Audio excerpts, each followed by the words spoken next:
Hola a todos, bienvenidos a esta sesión de Aula SEMS HD, donde hablaremos sobre el fascinante mundo de la química. Pero antes déjenme contarles que el fin de semana pasado tuvimos una reunión de amigos para ponernos al corriente en todo lo que había pasado.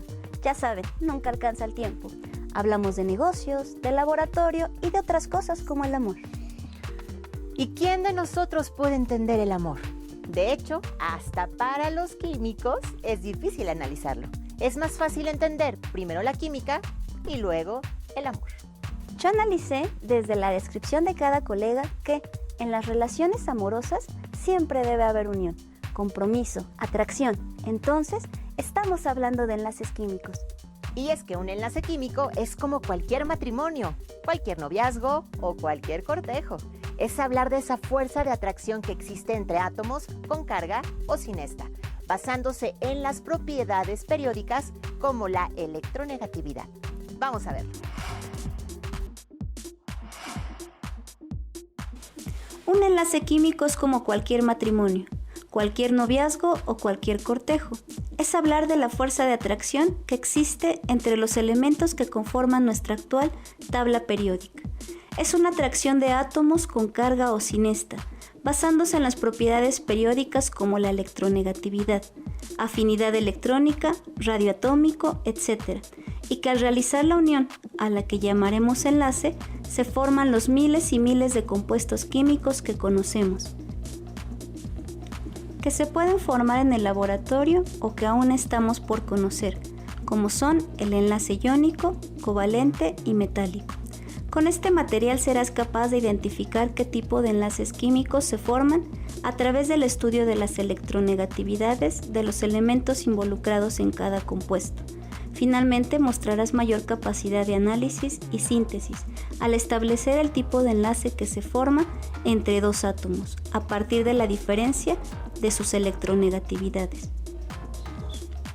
Sabemos que los átomos son eléctricamente neutros, es decir, tienen la misma cantidad de cargas positivas que negativas, refiriéndonos a los protones y electrones respectivamente. ¿Cómo es entonces la interacción eléctrica que conduce a la formación de un enlace? Esto lo responderemos de la siguiente manera: a través de interacciones eléctricas atractivas, que suelen ser de mayor fuerza que las repulsivas.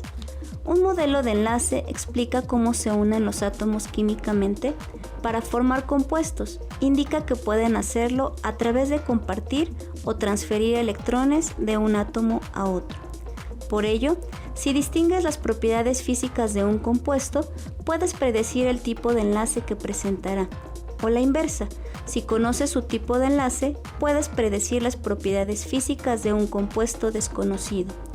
Un modo de determinar el tipo de enlace químico que mantienen unidos a los átomos de un compuesto es a través de la diferencia de electronegatividad. El término de electronegatividad fue ideado por el químico Linus Pauling a mediados del siglo XX y es una propiedad periódica definida como la capacidad de un átomo para atraer hacia sí los electrones de un enlace. Propiedad que es importante para entender la formación de enlaces químicos. En la escala de Pauling se establece un valor máximo de 4 para la electronegatividad y corresponde al átomo flúor, que es el más afín de los electrones, siendo lo contrario para el átomo cesio con 0.7 de electronegatividad y menos afín por los electrones en la formación de los enlaces químicos. Los valores de electronegatividad crecen de izquierda a derecha y de abajo hacia arriba. Los no metales tienen valores de electronegatividad mayores que los metales. Cuando se combinan dos elementos, la evaluación de la diferencia de sus electronegatividades permite determinar el tipo de enlace que se presenta entre ellos, teniendo en cuenta que si la diferencia de electronegatividad entre los elementos es menor a 1.9, se trata de un enlace covalente, y si es mayor, de un enlace iónico o metálico. Un ejemplo sería la formación del metano, en la cual tenemos la electronegatividad del carbono de 2.5 y del hidrógeno de 2.1. Si hacemos la diferencia, tenemos un resultado de 0.4, lo cual nos indica que es un enlace covalente. Otro ejemplo sería la formación del sulfuro de carbono, en el cual los valores de electronegatividad del carbono es 2.5 y del azufre 2.5. Si hacemos la diferencia nos da un valor de 0, por lo tanto se trata de un enlace covalente. Finalmente está la formación del ácido clorhídrico, en el cual los resultados de electronegatividad del cloro es 3 y de hidrógeno 2.1. Si hacemos la diferencia nos da un resultado de 0.9, dándonos este ejemplo un enlace covalente. El radio atómico también tiene que ver con la electronegatividad. Para un átomo pequeño será más fácil que su núcleo pueda atraer los electrones de otro átomo, sobre todo si estos están alejados de su propio núcleo. Un átomo será más electronegativo mientras más pequeño sea, pues así podrá atraer más fácilmente los electrones de otros átomos en un enlace. Los átomos de la parte izquierda e inferior de la tabla periódica son grandes, y el tamaño atómico decrece conforme avanzamos hacia arriba y a la derecha. Otra propiedad periódica importante es la energía de ionización, que es la energía que se debe suministrar a un átomo en estado gaseoso para extraer un electrón y convertirlo en un ion positivo. Los átomos más fácilmente ionizables tienen una mayor tendencia al perder sus electrones, al enlazarse con otros átomos. Otro factor importante es la configuración electrónica. Por lo general, cuando ocurren enlaces químicos, los átomos tienden a adquirir la configuración electrónica con 8 electrones de valencia. Todo esto nos sirve para entender los enlaces químicos. Por ejemplo, el enlace iónico. En esta unión los átomos ganan o pierden electrones, dando lugar a partículas cargadas llamadas iones. Por lo general, se da entre un átomo de carácter metálico y uno no metálico, en el cual el átomo que pierde electrones queda con carga positiva y el que ganó electrones con carga negativa. Al tener cargas diferentes, los átomos se atraen intensamente. Ejemplo: formación del fluoruro de potasio. En este los valores de electronegatividad son para el flúor 4 y para el potasio 0.8, dando una diferencia de 3.2. En este caso, el resultado de la diferencia nos indica que se trata de un enlace iónico.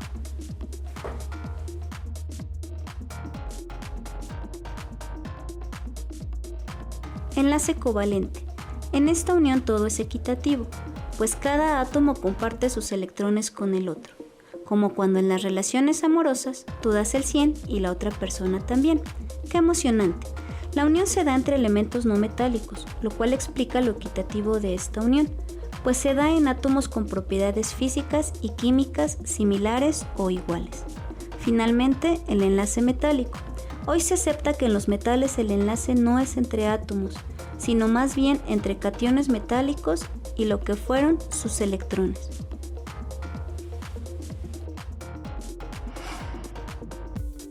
Ahora que ya conoces los enlaces químicos, veamos sus características. Pon mucha atención a los siguientes ejemplos, sobre todo a la unión de los átomos.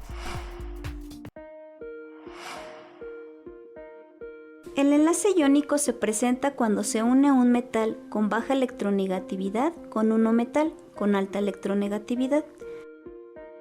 Tienen puntos de fusión y ebullición altos. Son duros, quebradizos, no conducen electricidad ni calor. Sin embargo, cuando están fundidos, sus iones se vuelven móviles y pueden conducir la corriente. La alúmina es un compuesto iónico al que solo el diamante supera en dureza. Su alto punto de fusión, su baja reactividad química y su incapacidad de conducir la energía eléctrica lo han hecho muy útil en la producción de abrasivos, materiales cerámicos y aislantes eléctricos. Las características del enlace covalente son: dos átomos comparten electrones provenientes de cada uno de ellos. Los átomos pueden compartir más de un par de electrones, 2 o 3 pares, formando enlaces covalentes dobles y triples. Enlace covalente no polar es aquel donde no hay diferencia de electronegatividad o es muy pequeña. El diamante es la sustancia más dura, no es químicamente reactivo a temperatura ambiente. En el grafito cada átomo de carbono está unido por enlaces covalentes.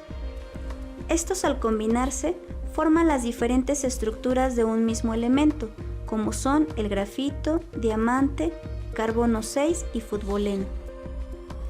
Los enlaces metálicos tienen diversas características, conducen electricidad y calor, son maleables y dúctiles, poseen puntos de fusión y ebullición altos.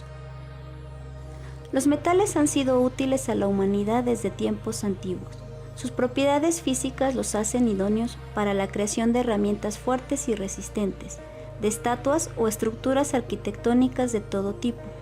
Por su resistencia mecánica han sido utilizados para fabricar máquinas y piezas resistentes a grandes cantidades de fuerza, desde las lanzas y los escudos hasta las retroexcavadoras y las computadoras personales.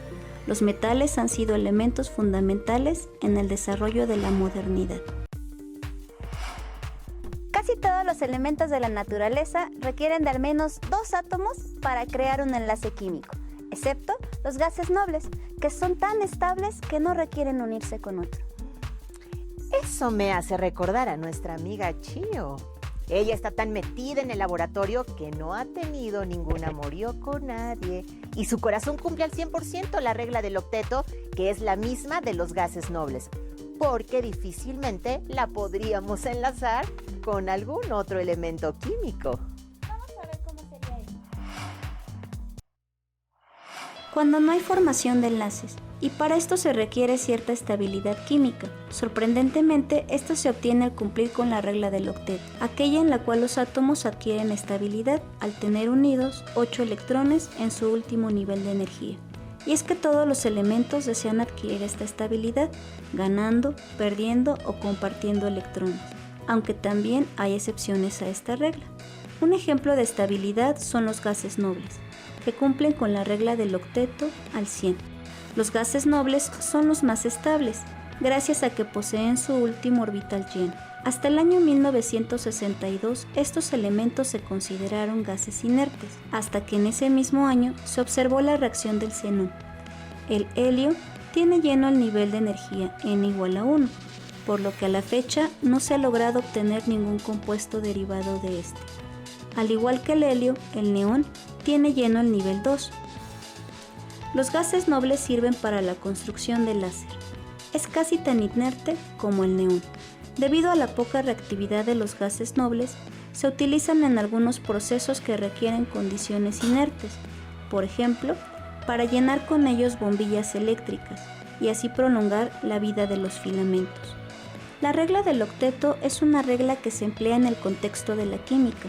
Define la propiedad que tienen los átomos de completar su último nivel de energía con 8 electrones, para alcanzar estabilidad, ya sea un enlace iónico, covalente o metálico.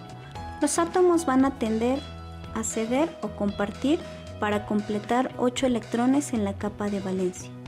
El creador de esta regla es el científico Gilbert Newton Lewis. La base de esta regla son los gases nobles, que tienen 8 electrones en su última capa y son elementos menos reactivos de toda la tabla periódica. Lewis advirtió que al unirse diferentes iones entre sí, quieren lograr la configuración de un gas noble, consiguiendo 8 electrones en su última capa. Esta regla se aplica en la creación de enlaces químicos entre los átomos. El comportamiento y las propiedades de las moléculas dependerán del tipo de enlace, números de enlace por átomo y de las fuerzas intermoleculares. Ejemplos: el hidrógeno, al tener un único orbital en su capa de valencia, la cual puede aceptar como máximo 2 electrones. Berilio, se completa en su última capa con 4 electrones. Boro, que requiere de 6 electrones para llevar a cabo esta función. Aluminio, consigue la estabilidad con 6 electrones en su última capa de valencia.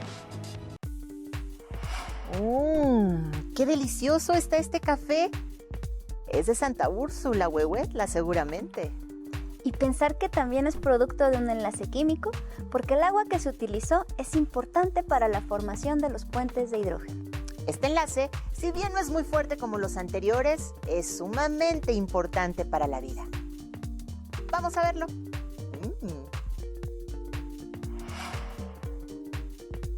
Finalmente revisaremos una unión química que, si bien no es muy fuerte como las anteriores, es sumamente importante para la vida: el puente de hidrógeno. que precisamente se puede explicar con la molécula de agua, que como todos sabemos es angular y está formada de oxígeno e hidrógeno, los cuales forman un enlace covalente polar, que a su vez, debido a la carga parcial positiva que experimenta el hidrógeno, atrae hacia sí moléculas parcialmente negativas de agua, realizando una especie de enlace que, aunque más débil que los anteriores, suficientemente fuerte para poder participar en fenómenos biológicos sorprendentes. Similar a un imán, el hidrógeno de una molécula de agua es atraído por el átomo de oxígeno de otra molécula de agua, ya que las moléculas de agua se están moviendo constantemente. Enlaces de hidrógeno cada 200 femtosegundos. El enlace de hidrógeno es más débil que los enlaces entre los átomos dentro de una molécula, pero más fuerte que otros enlaces intermoleculares. Los enlaces entre los elementos muy electronegativos, como flúor, oxígeno, nitrógeno y el hidrógeno, dan lugar a enlaces covalentes con alta polaridad. Los puentes de hidrógeno no solo los podemos apreciar en el agua, también en toda molécula covalente polar que tenga hidrógeno.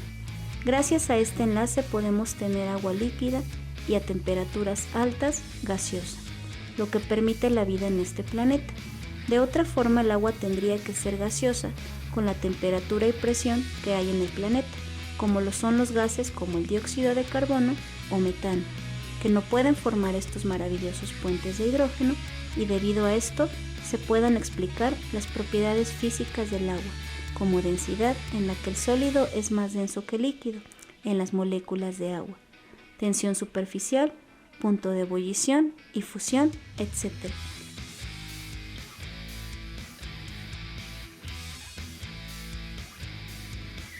La colaboración por puentes de hidrógeno de las moléculas de agua hace que sea la única sustancia que se puede encontrar naturalmente en los tres estados: hielo, sólido, agua líquido y vapor gas.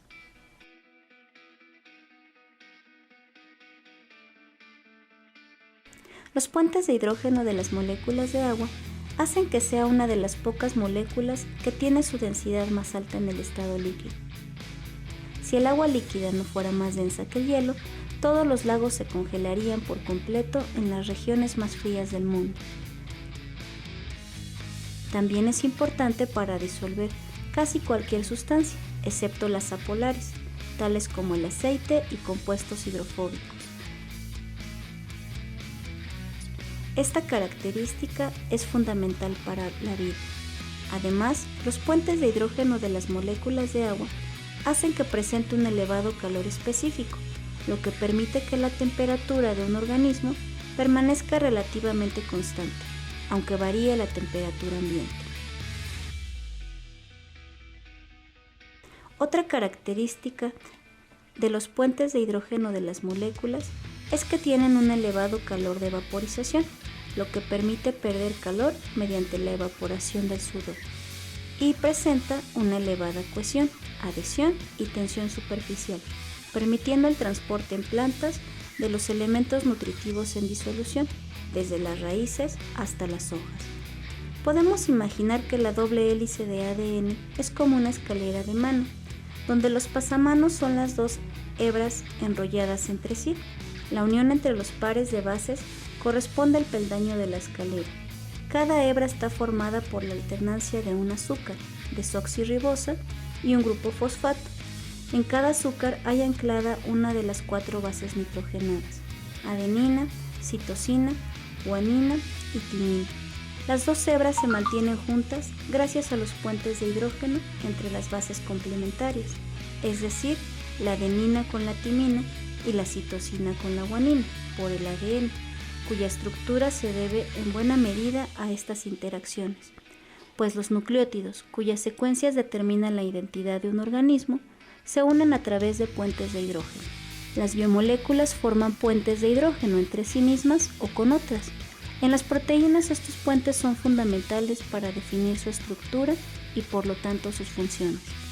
Para los lípidos, los puentes de hidrógeno son importantes en los arreglos que los acomodan para formar las membranas de las células, esas bolsitas llenas de agua que son la unidad fundamental de los seres vivos.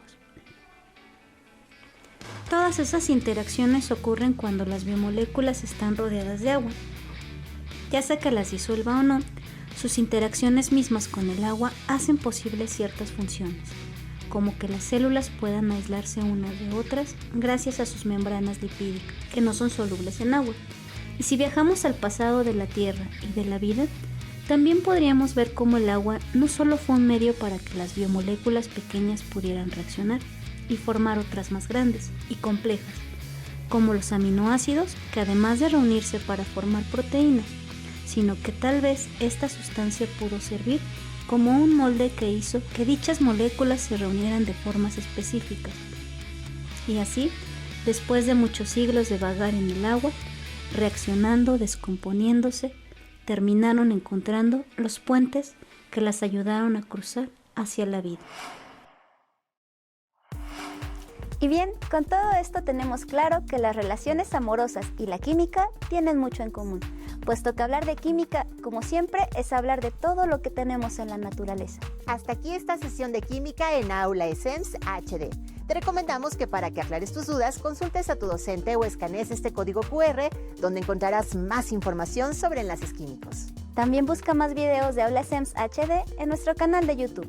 Dale like, suscríbete y activa las notificaciones para estar al día con los contenidos. Recuerda seguir las transmisiones de Aula ESSEMS HD en Facebook y por Radio y Televisión de Hidalgo. Pero sobre todo, sigue estudiando y preparándote para la vida. Hasta la próxima.